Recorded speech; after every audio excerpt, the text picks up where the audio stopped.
Now to new details on the Uvalde school shooting as we get our first listen to some of the 911 calls made during the massacre at Robb Elementary. Yeah, these recordings were obtained by the Texas Tribune and Propublica and include dozens of hours of conversations between police and emergency dispatchers from that deadly day back in May. Now there's yet again renewed criticism about the delayed police response as students and teachers waited to be rescued. NBC News national correspondent Gabe Gutierrez joins us now to discuss. So I guess walk us through this new audio. What can you hear and what is this adding to what we've already heard? And well, Joan, Savannah, it does add a lot in terms of just how desperate some of these children were. And it is extremely difficult to hear. And we should warn our viewers that it may be disturbing. Now, this was obtained by those Texas news organizations, and the audio paints a clearer picture of the failed police response that has been widely criticized. Some of the calls, one of the calls you're about to hear, authorities waited another 40 minutes before going inside that classroom. And again, a warning, it is disturbing, but let's play a portion of that call. There's somebody banging at my school. 401 is in the room with the shooter. 401 is in the room with the shooter. There's a school shooting. Yes, I'm aware. I was talking to you earlier. You're still there in your room? You're still in room 112? No. Now, the parents of one of the girls who made that call spoke with the organizations that released it. The parents say they are disgusted. In another interview with another outlet this morning, they called for more criticism of this police department. They've been asking for answers for months now. Absolutely.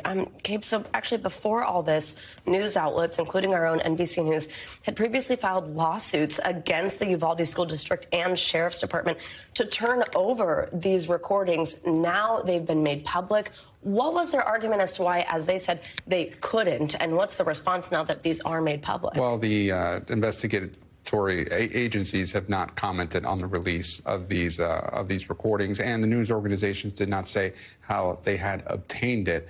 It's common in these types of investigations, as you know, that citing ongoing investigations, citing privacy, that these agencies did not want this audio released. But there has been a lot of finger pointing down in Texas about which of these agencies was more responsible or where the blame should fall for this. And because of that, we know it was just last week that the Texas Department of Public Safety director faced calls to resign. He refused to resign. What more can you tell us? Yeah, certainly. Yeah, that was just last week at a public meeting with the Texas Public Safety Commission.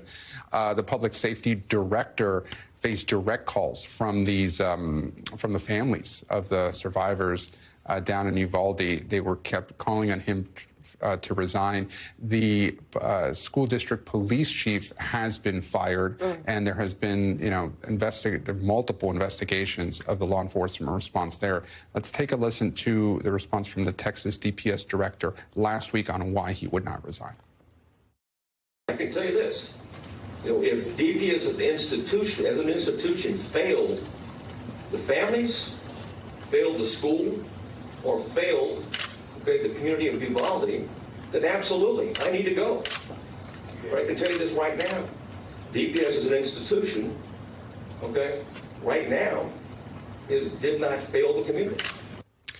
Now, some of the families strongly disagree with that. They do think that Texas DPS did fail as an institution, but you saw the director right there making the argument that this wasn't his agency or, his agency as a whole, that, other people should be to blame. They did make a case that the school district police chief, that he should have been in command, but there have been other questions, and there have been a lot of calls from these families that more people need to be held accountable. A lot of finger pointing still months later. All right, Gabe, thanks. Appreciate it. Thank you very much. Thanks for watching our YouTube channel. Follow today's top stories and breaking news by downloading the NBC News app.